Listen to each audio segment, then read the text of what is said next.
이 영상의 목표는 여러분들께 실제 수학자들이 복소수에 대해 어떻게 상상하는지를 알려드리는 데 있어요. 그리고 그거를 최대한 시각화를 통해서 어떤 애니메이션으로 직접적인 감각을 얻어갈 수 있게 보여드리고 좀 익숙하게 느껴보실 수 있도록 하는 데에 있습니다.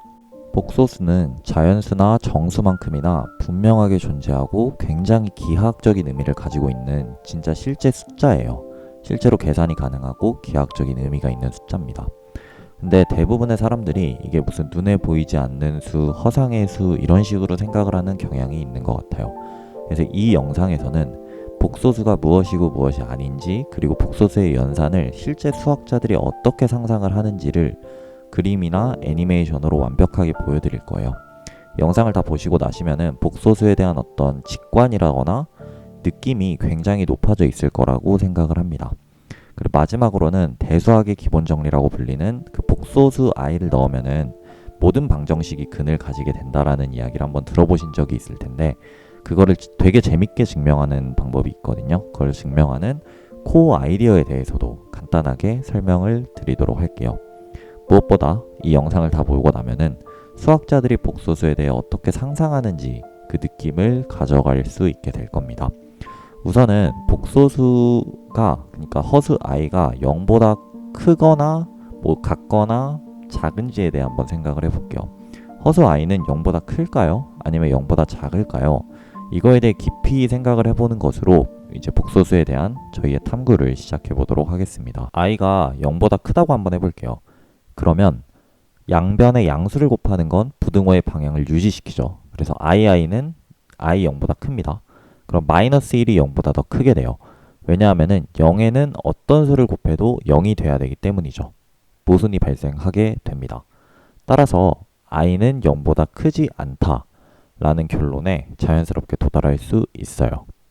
i는 당연히 0은 아니겠죠. i가 0이라면은 양변에 i를 곱해도 등호가 유지돼야 되고, 마이너스 1이 0에 i를 곱하면 0이니까 0이랑 같아져요. 모순이 되기 때문에 i는 0이 아닙니다.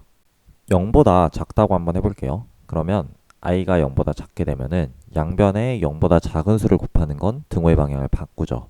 그렇게 되면 0에 i를 곱하면 0이어야 되니까 마이너스 1이 0보다 커져요. 다시 한번 모순이 발생을 하게 되는 거고, i는 0보다 작지도 않다라는 거를 알 수 있게 됩니다. 지금 실수가 있는 실직선이 있을 때 저희의 논의가 얘기해 주는 거는 i를 어느 쪽에 위치시켜야 될지 저희가 모른다는 얘기예요. 오른쪽에 위치를 시키고 싶으면 0보다 크다는 의미가 돼버리고, 왼쪽에 가면은 0보다 작다는 의미가 돼요. 적어도 실직선 위에는 i가 위치할 수 있는 자리가 없습니다. 그래서 사람들이 i를 생각을 할 때는 i를 위한 세로축을 하나를 더 넣어서 평면 위의 점으로 생각을 해요. 예를 들어서 2,2 점은 2 더하기 2 i에 대응하는 식으로 생각을 하는 거죠.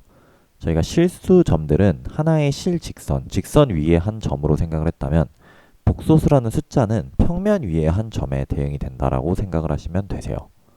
그래서 예를 들어서 마이너스 3 더하기 1 i 같은 경우는 이런 식으로 표현이 되는 거고, 두 수를 더할 때에는 벡터를 더하듯이 화살표를 이어 붙여주면 됩니다. 이렇게 화살표를 이어 붙일 때 4개의 화살표가 정확하게 평행사변형을 이루기 때문에 덧셈이 잘 정의가 돼요. 더 정확하게 말하면 덧셈의 순서를 바꿔도 상관이 없게 됩니다. 그리고 이런 식으로 하는 덧셈은 고등학교라던가 수학책에 나오는 이제 a 더하기 bi를 c 더하기 di에 더했을 때 실수부끼리 더하고 허수부끼리 더하고 하는 것과 정확하게 일치하게 됩니다. 복소수에 실수를 곱할 때에는 화살표의 길이를 늘려주면 됩니다. 2를 곱하면 2배 늘리면 되고요. 마이너스를 곱하면 화살표의 방향을 반대로 바꾸면 돼요. 그리고 복소수가 정의하는 화살표, 이 화살표의 길이를 복소수의 크기라고 얘기를 합니다. 그래서 지금 보이는 이 원 위에 올라가 있는 모든 복소수들은 전부 다 크기가 같습니다. 이게 이제 실수의 복소수를 곱하는 방법이고요. 복소수랑 복소수를 일반적으로 곱하는 거는 조금 더 복잡합니다. 우선은 크기가 1인 복소수 2개를 곱하는 거를 한번 생각을 해볼게요. 크기가 1인 복소수들이니까 지금 보이는 이 빨간색 원, 반지름 1인 원 위에 올라가 있을 거예요. 그리고 애초에 반지름 1인 원 위에 올라가 있기 때문에 이 복소수의 각이 복소수를 완전히 결정하게 됩니다. 복소수가 x축 양의 방향이랑 이루는 각이 있고 크기가 정해지면 복소수가 완벽하게 정해지죠. 그래서 저희는 지금 이 노란 복소수를 뭐 각 알파, 저 보라색, 핑크색 복소수를 각 베타라고 한번 해볼게요. 알파에다가 베타를 곱하게 되면은 노란 벡터, 노란 복소수에다가 저 핑크색을 곱하게 되면은 베타 더하기 알파 각을 가지는 복소수가 결과치로 나옵니다. 일종의 회전하는 액션을 주는 거라고 생각을 할 수가 있어요. 이걸 이제 애니메이션으로 보면은 알파에 베타를 곱하면 이런 식으로 알파 더하기 베타가 나오게 됩니다. 근데 이런 식으로 얘기를 하게 되면은 되게 예리하신 분들 같은 경우에는 질문을 하실 수도 있어요.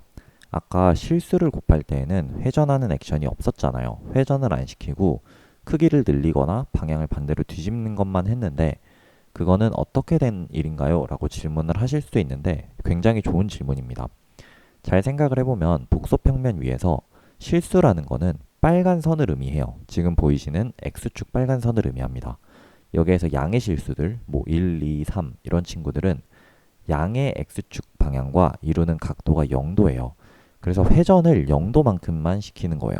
마이너스 1, 마이너스 2, 마이너스 3 이런 친구들은 양의 X축이랑 이루는 각도가 180도예요. 회전을 180도를 평면에서 시키는 거고 그거는 복소수의 화살표의 방향을 정반대로 뒤집는 거랑 정확히 일맥상통하죠. 그래서 이제 복소수의 곱셈을 특히나 크기 1인 복소수의 곱셈을 회전으로 생각을 하는 거는 이런 식으로 이제 실수를 복소수에 곱하는 것과 완벽하게 호환성이 있게 잘 작동한다는 것을 알 수 있습니다. 자, 이제 크기가 1인 거 말고 일반적인 케이스의 복소수 곱셈을 한번 생각을 해볼게요. 2 더하기 2i, 지금 보이시는 흰색 화살표와 마이너스 2 더하기 1i를 곱하는 거를 생각을 해보겠습니다. 초록색 화살표죠. 여기에서 2 더하기 2i를 저희가 일단 크기가 1인 복소수는 어떻게 곱하는지 알잖아요. 그럼 2 더하기 2i의 크기는 2 루트 2라는 걸 알고 있기 때문에 그 크기로 2 더하기 2i를 나눠줄 수가 있어요. 그렇게 되면은 크기 1인 복소수 하나를 얻는 거죠. 그리고 나서 이제 파란색 2 루트 2라는 실수 복소수도 하나 얻게 됩니다. 이 빨간색 복소수와 파란색 복소수를 곱하면은 처음에 2 더하기 2i라는 복소수를 다시 얻을 수 있겠죠. 그리고 마이너스 2 더하기 1i에 빨간색 복소수 2 더하기 2i 뭐 나누기 2 루트 2를 곱하는 거는 회전을 의미해요. 지금 각이 2 더하기 2i는 45도를 이루고 있기 때문에 45도만큼 더 회전을 시켜주면 되겠죠. 그리고 파란색 복소수를 이제 곱해야 되는데 파란색 복소수 2 루트 2는 그냥 실수기 때문에 2 루트 2배만큼 길이를 쭉 늘려주면 될 거예요. 이 과정을 다시 한번 해보면 복소수의 곱셈은 길이를 쫙 늘리면서 회전을 주는 것과 동일합니다. 길이를 줄이는 버전도 있겠죠. 어쨌든 간에 복소수의 곱셈은 길이와 회전을 동시에 변환시키는 연산이에요. 복소수의 곱셈이 회전이랑 왜 연관이 있는지 간단하게 말씀을 드려볼게요. 크기가 1인 두 복소수를 생각을 하게 되면은 뭐 예를 들어서 각이 알파, 각이 베타면은 각각의 복소수는 코사인 알파 더하기 아이 사인 알파, 코사인 베타 더하기 아이 사인 베타로 적을 수가 있어요. 그리고 이 두 복소수를 곱하면은 그냥 대수적으로 식을 정리하듯이 쭉쭉 곱하면은 식이 이렇게 됩니다.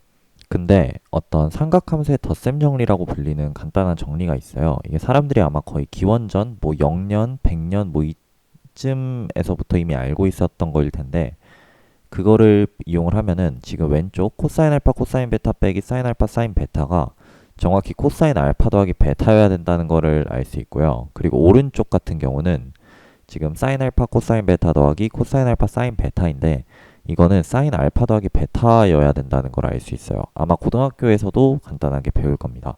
그래서 덧셈 정리를 이용을 해서 식을 정리하면은 이렇게 되게 되겠죠. 이거는 그냥 삼각함수의 뭐 그냥 정말 고대부터 알고 있던 그냥 평면 기하학이에요. 그 삼각함수 공식이고 그걸로부터 이게 이런 식으로 나온다는 걸 알 수 있습니다.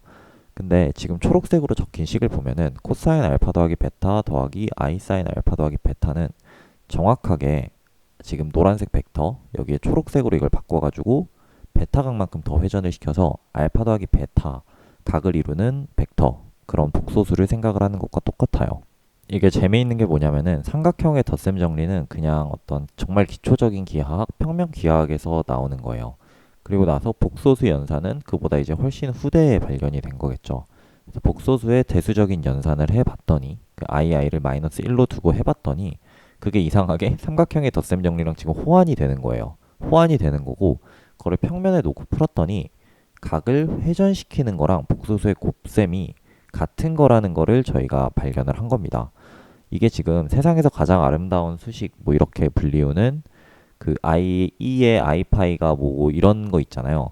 그 수식이랑 굉장히 가까운 얘기를 하고 있는 거예요. 그 수식에 대해서는 나중에 또 기회가 되면은 설명을 해드리도록 하겠습니다. 지금부터는 수학자들이 복소수를 실제로 어떻게 상상을 하는지를 조금 더 말씀을 드려볼게요.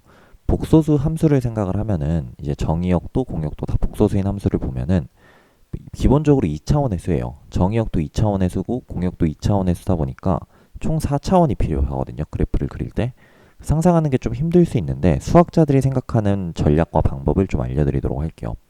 Z제곱을 생각을 해보도록 하겠습니다. 1을 Z제곱에 넣으면 1이 나오고 i를 Z제곱에 넣으면 i제곱이니까 마이너스 1이 나오겠죠. 2를 넣으면 4가 나오고 이런 함수를 생각하는 거예요. 반지름이 1인 빨간색 원을 그려놓고 이 원을 한 바퀴를 돌려요. 그러면 Z제곱은 반지름이 1인 원 위에 있는 복소수가 들어오면은 그 자신에 곱하는 거니까 크기는 1일 거고 그 결과치는 각은 2배가 될 거예요. 왜냐하면 내 각을 내 각만큼 다시 회전을 시키는 거니까요. 그렇기 때문에 이 빨간색 원을 흰색 화살표가 한 바퀴 돌면은 노란색 화살표가 이제 Z제곱을 거쳐서 나오는 정답이라고 할게요. 그럼 이 노란색 화살표는 2바퀴를 돌아야 되는 거예요. 수학자들은 이런 식으로 복소수에 대해서 생각을 합니다. 흰색 원을 크기가 2인 경우로 넣으면은 그 결과치는 4가 돼야 돼요. 그러니까 흰색 원 위에 있는 복소수는 Z제곱을 거치면 노란색 원 위로 가야 되고 각은 2배가 됩니다. 그래서 흰색 원 위에 있는 복소수를 그러니까 흰색 이 원을 한 바퀴를 돌 때 노란색 화살표는 노란색 원을 2바퀴를 돌아야 돼요. 그래서 지금 보이는 그림이 바로 Z제곱을 시각화한 거라고 생각을 하시면 되세요. 흰색 원이 한 바퀴를 돌 때 지금 실시간으로 보이는 흰색과 노란색의 점들이 넣은 Z와 Z제곱의 함수값을 보여주고 있는 거예요. 항상 Z제곱은 2바퀴를 찍는 거죠. 이게 뭐 중학교 때 들었던 2차 방정식이 근이 2개가 있다는 거랑도 일맥상 지금 통하거든요. 보시면은 흰색이 한 번 긁을 때 그거를 노란색은 2번을 긁어요. 그러니까 어떻게 잡아도 근이 이제 2번 긁혀서 나오겠죠. 0이 아니라 0이 아닌 복소수라고 하면요. 한번 돌려보시면서 이거에 대해 생각을 해보셔도 재밌을 것 같습니다. 크기가 1보다 더 작은 경우에도 생각을 할 수 있어요. 방금 전에 이제 흰색 원이 반지름이 2였는데 2분의 1인 걸로 생각을 해볼게요. 2분의 1은 제곱을 하면 4분의 1이니까 2분의 1 반지름 2분의 1 원에 있는 복소수들은 이 Z제곱을 거치면 반지름 4분의 1 원 위로 움직이게 돼요. 그리고 똑같이 각은 2배가 되는 연산이기 때문에 흰색 원이 한 바퀴를 돌 때 노란색 원은 2바퀴를 돕니다. 그렇기 때문에 흰색이 한번 그러니까 노란색은 뭐가 됐든지 간에 2번을 긁게 돼요. 흰색이 한 바퀴를 돌 때. 그래서 이제 Z제곱 이꼴 몇이 되면은 그 근은 서로 다른 두 근이 나오겠죠. 0이 아니라면은요. Z제곱 이꼴 0이면 이건 그냥 00이지만 0이 아닌 경우에는 서로 다른 두 근이 딱딱 긁혀서 2번 이제 긁는 그 점들에서 나오게 될 겁니다.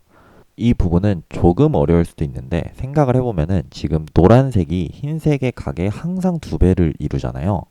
그렇기 때문에 노란색이 긁는 거는 같은 점은 흰색 원이 180도를 지날 때마다 한 번씩 오게 될 거예요. 왜냐면 한 바퀴가 지금 360도니까 흰색이 180도를 돌 때 노란색은 이미 한 바퀴를 돌았고 또 흰색이 그 다음 180도를 돌 때 노란색은 또 한 바퀴를 돌 거예요. 속도는 이제 일정하게 유지가 되는 걸로 생각을 할 수가 있고요.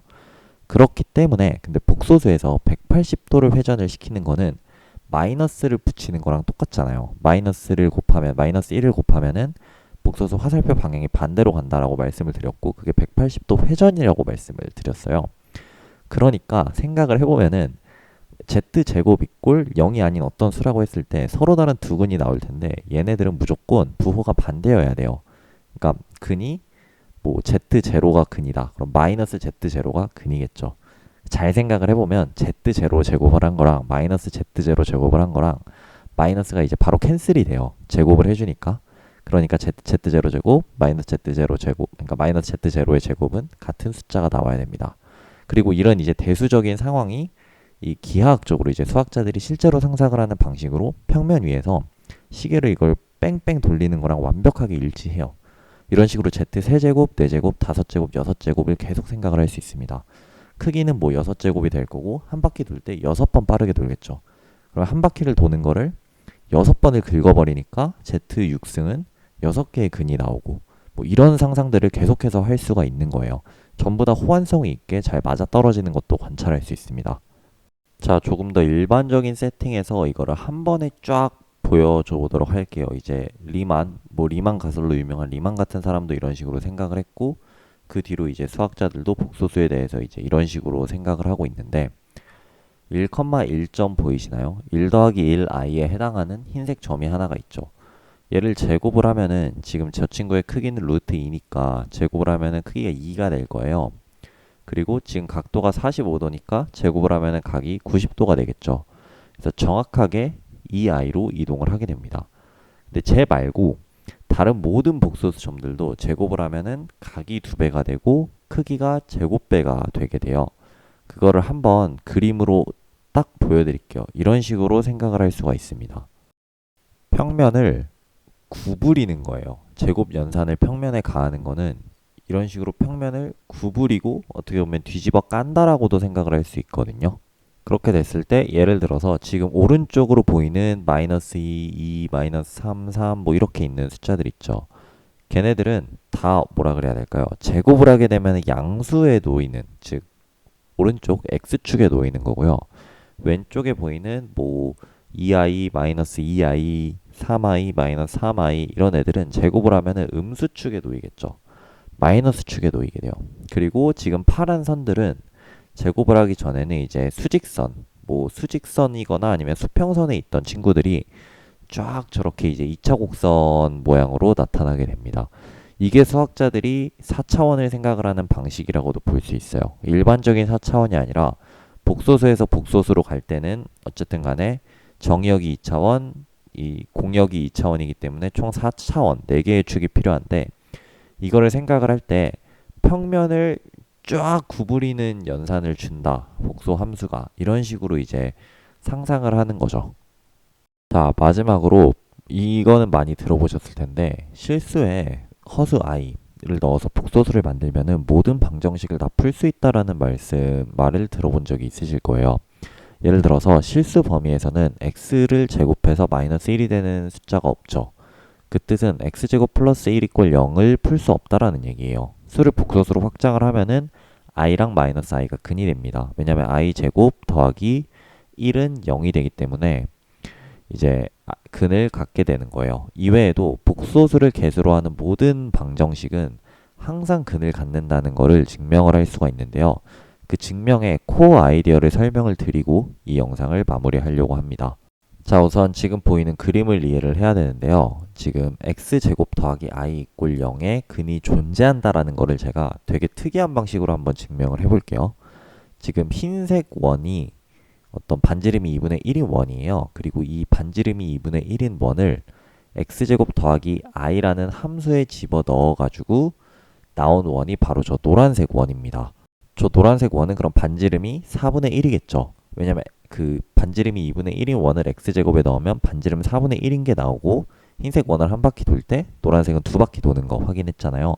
반지름이 4분의 1일 거고 플러스 i가 뒤에 붙어있기 때문에 y축으로 1만큼 올린 원이 나오게 될 거예요. 그래서 정확하게 그림처럼 지금 나오게 되는 겁니다. 흰색 원, 2분의 1의 원이 원점 중심으로 있을 때 걔를 x제곱 더하기 i라는 함수에 넣으면은 그림처럼 노란색 원이 그려지게 돼요. 정확히 말하면 이제 반지름은 4분의 1이고 중심이 이제 0,1에 있는 원이겠죠. 중심이 딱 좌표 i 0,1에 있는 원이 그려지게 될 거예요. 흰색 원 반지름을 줄이면 노란 원은 훨씬 더 작아집니다.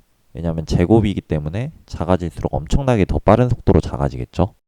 그리고 흰색 원 반지름을 키우면 노란 원은 점점 더 커질 거예요. 예를 들어서 흰색 원의 반지름이 10이면 노란 원은 100, 흰색 원이 100이면 노란 원은 1000 이런 식으로 갈 겁니다. 노란색 원이 이 함수값의 이미지, 함수값의 어떤 상이잖아요. 결과치이기 때문에 저 노란색 원이 0을 지난다면은 우리의 방정식 x제곱 더하기 i는 근을 가질 거예요. 그리고 이런 식으로 흰색 원의 크기를 키우면 노란 원도 따라서 커집니다. 흰색 원을 조절하는 걸로 노란색 원이 어떻게 변화하는지를 관찰을 할 수가 있어요. 자, 근데 여기서 잘 봐주세요. 흰색 원을 줄이면 쭉 줄어들면서 노란색이 0을 지나는 거 보셨나요? 이게 원이 연속적으로 변해야 되기 때문에 노란색이 0을 지날 수밖에 없게 돼요, 구조가.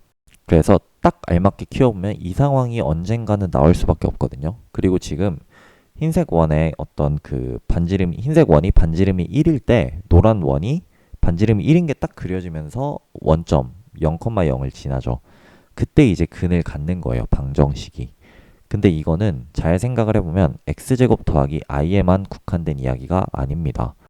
여기서 이제 되게 예리하신 분들은 지금 x제곱 더하기 i는 x가 있는 항이 x제곱 하나밖에 없어서 더 쉬운 거 아닙니까? 라고 되게 예리하게 지적을 할 수 있어요. 예를 들어서 x제곱 더하기 x 더하기 i면은 상황이 더 복잡해졌겠죠. 이게 단순하게 원이 깔끔하게 원으로 안 갈 테니까요.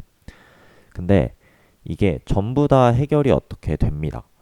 예를 들어서 이런 엄청나게 복잡한 백차 방정식이라고 할게요. 복소수를 개수로 갖는 백차 방정식이 있어요. 그러면은 x의 100승과 x의 99승을 비교를 해보면은 숫자가 커지면 커질수록 x의 100승은 압도적으로 더 커요. 예를 들어서 x의 예를 들어 반지름이 3조 8천억짜리 원을 딱 넣어요. 그러면 x의 100승은 x의 99승보다 3조 8천억만큼 더 크거든요. 그러니까 말도 안 되게 더 큰 거예요. 그러니까 구경 5천조 이런 거를 넣었어요. x 반지름이 구경 5천조인 걸 넣으면 x의 100승은 x의 99승에 비해서 구경 5천조 배만큼 더 큰 거예요. 그러니까 결국 마지막에 나오는 그 엄청나게 커다란 반지름을 가진 원을 생각을 해보면은 x의 99승, 98승부터 1승까지는 그냥 상수항까지는 그냥 거의 0에 가까운 숫자처럼 취급을 해도 된다라는 거예요. 아주 커다란 원이 있을 거고 그 원이 조금 꾸불꾸불어진 거라고 생각을 할 수 있습니다. 반면에 x가 말도 안 되게 작으면은 상수항을 제외하고는 사실상 0에 엄청 가까워져요. 그러니까 거의 예를 들어서 x가 3억이다 라고 하면은 그러니까 x가 3억 분의 1이면 x의 100승은 3억의 100승분의 1인 거고 그건 그냥 0이거든요. 그러니까 0은 아니지만 물론 0에 너무 가까워요. 상수항을 제외하고 나머지는요. 얘네들을 그러면 다 이제 함수값 다 더해가지고 결과치로 나온 값은 상수항 그냥 그 언저리를 조금 움직이고 있을 거예요. 그러니까 사실상 거의 상수항일 겁니다. 예를 들어서 x제곱 더하기 x 더하기 i가 우리의 방정식이었으면 x에 3000조분의 1을 넣어요. 그 3000조분의 1 반지름을 갖는 원에 이제 있는 복소수 아무거나 넣으면은 그 친구는 그냥 사실상 i예요. i 주변을 거의 좀 움직이고 있겠죠. 그러면 엄청 큰 원이 결국에는 원점이 아닌 다른 어떤 상수항에 있는 그 진짜 작은 점으로 연속적으로 변화해서 들어가야 된다는 거고 그걸 잘 생각을 해보면 이게 연속적으로 쭉 움직여서 그 작은 원으로 가야 되기 때문에 언젠가 0을 걸거칠 수밖에 없어요. 그리고 걸거칠 때가 근이 있다라는 거죠. 그러면은 예를 들어 상수항이 없으면 어떻게 됩니까? 상수항이 없으면은 중심이 원점으로 막 그려지고 이런 생각을 할 수 있는데 상수항이 없으면 그냥 0이 근이에요. 그러니까 x 이꼴 0을 넣으면 그냥 그게 근이 되는 거고 상수항이 있으면은 그 점 어딘가에 있을 거고 그 아주 큰 원이 그 0 원점이 아닌 어떤 점으로 쫙 연속적으로 줄어들 때 0을 걸거치게 되고 그때 이제 근이 나오는 거죠. 여기서 잘 생각을 조금 더 해보면은 근이 하나가 나올 때마다 인수분해할 수 있는 1차식이 한 번씩 생기기 때문에 다항식을 나눗셈을 계속 해가지고 내려갈 수 있고 그럼 복소계수 방정식은 전부 다 복소계수 다항식은 전부 다 모든 1차식으로 인수분해가 된다라는 것도 좀 생각을 해볼 수가 있어요. 자, 여기까지가 이제 본론이었고 여기서부터는 그냥 라디오 듣듯이 다시 편하게 들어주시면 됩니다. 저희가 생각을 해보면 실수 집합이 먼저 있었어요. 근데 실수 집합에서는 실수를 개수로 하는 방정식을 다 풀 수 없었습니다. 예를 들어서 x제곱 더하기 1이 안 풀렸죠. 근데 비슷한 게 정수나 유리수에서도 항상 생겨요. 정수에서는 예를 들어 정수계수 방정식 2x-1 이꼴 0을 풀 수가 없어요. 개수는 다 정수인데 정답이 이제 2분의 1로 분수로 떨어져야 돼가지고 정수에서 풀리지 않습니다. 유리수에서 생각을 해보면 예를 들어서 x제곱 마이너스 2는 0을 풀 수가 없어요. 왜냐면은 근이 이제 루트 2라던가 마이너스 루트 2 이게 나와야 되는데 루트 2는 유리수가 아니잖아요. 그래서 풀 수 없는 방정식들이 있어요.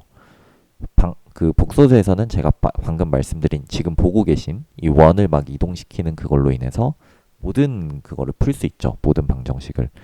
이런 식으로 그 개수를 근으로 하는 모든 방정식을 다 풀 수 있는 어떤 필드, 복소수나 유리수나 이런 거를 필드라고 하는데 그런 필드를 알제브릭 그러니까 뭐 대수적으로 닫혀 있다라고 얘기해요. 뭐 그리고 예를 들어서 실수 같은 게 주어졌을 때 실수에 대해서 실수는 지금 대수적으로 닫히지 않았잖아요. x제곱 더하기 1을 풀 수가 없으니까요. 근데 이 실수에 대해서 대수적으로 닫힌 채를 만들 수가 있어요. 복소수를 생각을 하면은 실수를 포함을 하면서 대수적으로 닫혀 있죠. 그런 거를 알제브릭 클로저라고 해요. 한국어로는 뭐 대수적 뭐 클로저가 뭔지 모르겠는데 뭐 대수적으로 닫히 뭐 그런 한국어로 뭔가 단어가 있을 거예요. 그래서 이런 알제브릭 클로저가 언제나 존재한다는 걸 증명할 수 있습니다. 예를 들어서 유리수의 경우에도 유리수도 지금 필드예요. 필드는 나눌 수 있는 어떤 숫자들의 집합을 필드라고 부르거든요. 사람들이. 예를 들어 유리수는 2가 있을 때 2분의 1을 곱하면 1이 나오고 이런 구조가 나눗셈 구조가 있으니까 필드인 거예요. 유리수에 대해서도 알제브릭 클로저를 생각을 할 수가 있겠죠. 이게 무조건 존재한다고 말씀을 드렸으니까요. 이거는 복소수랑은 조금 다릅니다. 복소수랑은 다른 어떤 알제브릭 클로저가 나오게 돼요. 그래서 여기서 제가 추가로 말씀을 드리고 싶은 거는 알제브릭 클로저가 있다라는 것을 증명을 할 때 보통 존 스렘마라는 어떤 보조 정리를 사용을 해요. 이게 굉장히 흥미로운 이유는 이 존 스렘마가 액시움 오브 초이스라는 수학의 가장 어떻게 보면 근본적인 공리들 중에 하나랑 동치라는 것을 증명을 할 수가 있거든요. 그래서 이 액시움 오브 초이스에 대해서는 제가 또 나중에 기회가 되면 설명을 드리도록 하겠습니다. 보통 수학을 하다 보면은 무언가가 존재한다라는 걸 증명을 할 수 있는데 그게 대체 뭔지 모르겠는 경우들이 가끔 있어요. 그럴 때 보통 액시움 오브 초이스나 존 스렘마를 이용해서 뭔가를 증명을 하면 그렇게 되는 경우가 많습니다. 그러니까 이거는 보통 존재성을 할 때 많이 이제 사용이 된다라는 거고요. 또 한 가지 말씀을 드리고 싶은 거는 알제브릭 클로저가 무조건 존재한다 그랬잖아요. 어떤 필드든지 간에. 그랬을 때 필드의 알제브릭 클로저는 유일하게 존재합니다. 예를 들어서 실수의 알제브릭 클로저가 지금 복소수잖아요. 저희가 복소수는 대수적으로 닫혀있고 실수를 포함하니까요. 복소수 외에 알제브릭 클로저는 있을 수가 없어요. 실수를 있는 그대로 보존을 하면서 알제브릭 클로저가 되려면은 복소수랑 연산 구조가 완전히 동일해야 됩니다. 그렇기 때문에 이제 다른 구조도 그 위에 이제 덧붙여 가지고 가면 동일하게 되겠죠. 그래서 이런 식으로 알제브릭 클로저가 유일하다는 것도 증명을 할 수 있어요. 그래서 필드라는 거는 그러니까 여기에서 제가 이제 여기는 그냥 라디오처럼 편하게 듣는 걸로 생각을 하고 있으니까 그냥 말을 편하게 해보면은 제가 처음에 말씀을 드릴 때 i가 0보다 크냐 작냐라는 질문으로 이 영상을 시작을 했잖아요. 대부분의 사람들이 숫자라고 하면은 보통 어떤 순서라던가 크기를 나타내는 것이라고 생각을 하는 경향이 있어요. 그러다 보니까 이제 복소수가 어려운 거죠. 예를 들어서 복소수에는 순서가 없잖아요. 자연수나 이런 거 생각을 하면은 1 다음에 2가 있고 2 다음에 3이 있고 3 다음에 4가 있어요. 그래서 1, 2, 3, 4면은 1등, 2등, 3등, 4등 이런 게 정해지고 실수라고 해도 2분의 3이 있고 루트 50이 있으면 루트 50이 더 크니까 크고 작음이 항상 있어요. 근데 복소수는 크고 작음에 대한 개념이 없죠. 크기 개념은 그래도 다행히 있지만 크고 작음에 대한 개념이 없어요. 그래서 숫자가 무엇이냐라는 질문은 되게 애매한 질문이기도 한데 그거에 대한 어떤 한 가지 대답 그러니까 가능한 한 가지 대답 중에 하나는 연산이 가능한 어떤 대상이라고도 생각을 해볼 수도 있거든요. 그러니까 예를 들어서 복소수 같은 경우는 순서를 나타내는 게 아니에요. 복소수는 뭐가 첫 번째고 누가 두 번째고 뭐 이런 게 없어요. 애초에 대소 관계 자체를 정의할 수가 없어요. 연산 구조에 맞물리게. 근데 복소수는 연산 구조라는 거는 갖고 있거든요. 덧셈이 있고 뺄셈이 있고 곱셈이 있고 나눗셈이 있어요. 이게 있으면은 방정식에 대해 생각을 할 수가 있죠.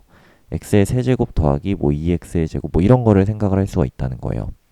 그래서 이런 연산 구조가 존재하는 거를 숫자라고 생각을 하는 것도 어떻게 보면은 어떤 사고 방식을 더 추상화하는 데 좀 도움이 될 수도 있습니다. 그런 식으로 생각을 하면 예를 들어서 7로 나눈 나머지들의 집합을 생각을 해도 걔네들도 필드가 돼요. 그러니까 뭐 예를 들어서 7로 나눈 나머지의 집합에서 그러면 5에다가 곱하기 만약에 6을 한다고 쳐요. 그럼 5, 6, 30이고 이걸 7로 나눈 나머지가 2니까 5 곱하기 6은 2라고 정의를 하고 이런 식으로 했을 때 이것도 지금 필드가 되거든요. 예를 들어서 5 같은 경우에는 5, 5, 3 5랑 3을 곱하면은 15가 나와요. 그걸 7로 나누면 1이 되죠. 그러니까 이거는 어떻게 보면은 어떤 5분의 1이 3이라는 이야기랑 되게 비슷한 얘기를 하고 있는 거예요. 지금 5랑 3을 곱해서 1이라는 숫자를 얻는다는 거는 5분의 1이 여기서는 3이다라는 얘기고 그러니까 이런 식으로 좀 숫자를 굉장히 연산의 구조에 기반해서 생각을 하는 게 좀 생각을 해볼 수도 있어요. 그리고 이제 대학에 만약에 수학을 전공한다거나 하시면은 이런 분야를 보통 대수학이라고 부릅니다. 대수라고 불러요. 그리고 지금 계속 필드에 대해서 말씀을 드렸는데 사실 필드는 되게 좀 특이하고 좋은 구조예요. 대수를 하는 와중에도 보통 대수학에서는 링이라는 구조를 많이 다룹니다. 환이라는 구조를 다루는데 이거는 어떤 나눗셈 구조가 없는 연산 구조예요. 그러니까 덧셈이랑 곱셈은 있는데 나눗셈은 없을 수도 있는 구조예요. 예를 들어서 6으로 나눈 나머지들의 집합을 생각을 하면은 이거는 필드는 안 되거든요. 그러니까 뭐 예를 들어 2랑 3을 곱하면은 0이 되죠. 2, 3은 6이고 6으로 나눈 나머지가 0이니까. 근데 이런 식의 숫자가 있으면은 걔는 필드가 될 수가 없다라는 거를 증명을 할 수가 있어요. 그래서 근데 이 친구는 어쨌든 간에 곱셈 구조라는 거는 가져요. 근데 곱셈을 역산을 해서 캔슬해 줄 수 있는 구조가 없는 거예요. 그래서 뭐 그런 링이라는 구조가 있고 이런 식으로 이제 수학을 어떤 구조와 연산에 대한 관점으로도 바라볼 수가 있습니다. 네, 영상 봐주셔서 감사하고요. 구독이랑 좋아요 꼭 부탁드릴게요. 그러면 다음 영상에서 뵙겠습니다. 구독 부탁해요.